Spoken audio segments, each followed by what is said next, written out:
ఆంధ్రప్రదేశ్‌లో భారీ లెవెల్‌లో మద్యం కుంభకోణం జరిగిందనేటువంటి ఆరోపణలు చాలా గట్టిగా అనిపిస్తున్నాయి.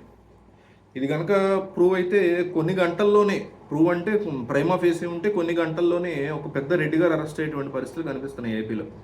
దాని గురించి మనం వీడియోలో చూద్దాం.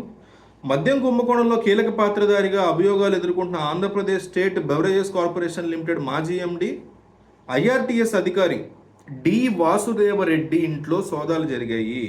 సోదాలు కొనసాగుతూనే ఉన్నాయి. జగన్మోహన్ రెడ్డి ప్రభుత్వ పెద్దలు, వైసీపీ ముఖ్య నాయకులు సూత్రధారులుగా ఈ కుంభకోణం జరిగిందని తెలుగుదేశం ఆరోపిస్తోంది. ఈ నెల 7వ తారీఖున హైదరాబాద్లోని నానక్రామ్గూడలో ఆయన విల్లాలో సోదాలు ప్రారంభించిన సంగతి తెలిసిందే. 3 రోజుల నుంచి ఇవి జరుగుతూనే ఉన్నాయి. సోదాల్లో కీలక ఆధారాలు లభ్యమైనట్టు తెలుస్తుంది. కొన్ని కీలక పత్రాలని సోదాల్లో స్వాధీనం చేసుకున్నట్టు చెప్తున్నారు. తాడేపల్లిలోని వాసుదేవరెడ్డి ఇల్లు, అట్లాగే ఈ ప్రధాన కార్యాలయం తాళాలు వేసి ఉన్న కొన్ని బీరువాల్లో సోదాలు చేయాల్సి ఉంది. ఈ విషయాన్ని అధికారులు, ఉన్నతాధికారులు తెలియజేసి సోదాలకు అనుమతి అడిగారు. అది రాగానే అక్కడ కూడా సోదాలు నిర్వహిస్తారు. బెవరేజెస్ ప్రధాన కార్యాలయం నుంచి ఫైళ్లు, కంప్యూటరు పరికరాలు, ఇతర పత్రాలను వాసుదేవరెడ్డి దొంగతనం చేశారన్న ఫిర్యాదు మీద కేసు కూడా నమోదైంది. ఆధారాలను ధ్వంసం చేయడం, దొంగతనం చేయడం నేరపూరిత కుట్ర అభియోగాలతో ఈ నెల 6వ తారీఖున వాసుదేవరెడ్డి మీద కేసు నమోదైంది. గద్దె శివకృష్ణ అనే వ్యక్తి ఇచ్చిన ఫిర్యాదు ఆధారంగా చేసుకుని నమోదైన ఈ కేసులో భాగంగా సోదాలు నిర్వహిస్తున్నారు. ఇవన్నీ పూర్తయిన తర్వాత ప్రాథమిక నివేదిక సిద్ధమవుతుంది. వైసీపీ ప్రభుత్వ హయాంలో ప్రభుత్వ పెద్దలు, వైసీపీ నాయకులు, వారి సన్నిహితులు కలిసి మద్యం తయారీ, దాన్ని కొనుగోలు చేయడం, సరఫరా చేయడం, అమ్మడం లాంటి వారిని ఆధీనంలో ఉంచుకుని భారీగా దోచుకున్నారని తెలుగుదేశం పార్టీ ఆరోపిస్తోంది. రాష్ట్రంలో అధికార మార్పిడి జరుగుతున్న తరుణంలో ఈ దోపిడీ కుంభకోణానికి సంబంధించిన కీలక ఆధారాలు, పత్రాలు, హార్డ్ డిస్కుల్ని మాయం చేసేందుకు వాసుదేవరెడ్డి ప్రయత్నాలు చేస్తున్నట్టుగా సిఐడి గుర్తించింది. ఈ కేసు కనుక ప్రూవ్ అయితే డెఫినెట్లీ ఆయన జైలుకి వెళ్ళేటువంటి పరిస్థితి చాలా స్పష్టంగా కనిపిస్తోందని చెప్పుకోవచ్చు. మరోపక్క ఆంధ్రప్రదేశ్లో చంద్రబాబు ప్రభుత్వం కొలువుదేరనుంది.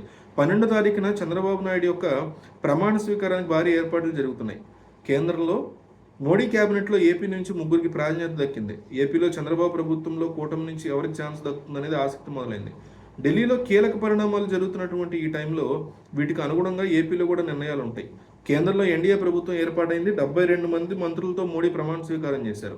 ఆంధ్రప్రదేశ్ నుంచి 3కి కేంద్ర మంత్రివర్గంలో ప్రాతినిధ్యం దక్కింది. టీడీపీ నుంచి 2కి, బీజేపీ నుంచి 1కి అవకాశం కల్పించారు. టీడీపీ 4 స్థానాలు ఆశించింది, కానీ 2 బెర్తులకే మోడీ పరిమితం చేశారు. జనసేన నుంచి ఎవరికి ప్రాతినిధ్యం దక్కలేదు. బీజేపీ నుంచి పురంధేశ్వరి మాత్రం మంత్రి పదవి దక్కుతుందని అందరూ భావించారు, కానీ అనూహ్యంగా శ్రీనివాస్ వర్మకి జాక్పాటు తగిలింది. అదే సమయంలో ఏపీ మంత్రివర్గం మీద బీజేపీ ముఖ్య నేతలతో చంద్రబాబు నాయుడు చర్చలు జరిపారు. ఏపీలో 25 మంది వరకు మంత్రివర్గంలో అవకాశం కల్పించే వెసులుబాటు ఉంది. మిత్రపక్షాలుగా ఉన్న జనసేనకి కేంద్రంలో అవకాశం దక్కకపోవడంతో రాష్ట్రంలో 5 మందికి అవకాశం ఇవ్వాలని ఆ పార్టీ నేతలు కోరుతున్నారు. అయితే 3 స్థానాలు ఇచ్చేందుకు చంద్రబాబు సిద్ధంగా ఉన్నారు. చర్చల్లో భాగంగా మరో స్థానం దక్కే అవకాశం ఉంది. ఇక బీజేపీ నుంచి 3కి అవకాశం ఇవ్వాలని శాఖల విషయంలో చంద్రబాబుదే నిర్ణయం యొక్క అధికారం అని కూడా పార్టీ శ్రేణులు చెప్తున్నాయి. ఏదేమైనా ఆంధ్రప్రదేశ్లో జరుగుతున్నటువంటి ఈ బెవరేజెస్ కంపెనీకి సంబంధించిన స్కామ్ గురించి మీరు ఏమనుకుంటున్నారో కామెంట్ చేయండి.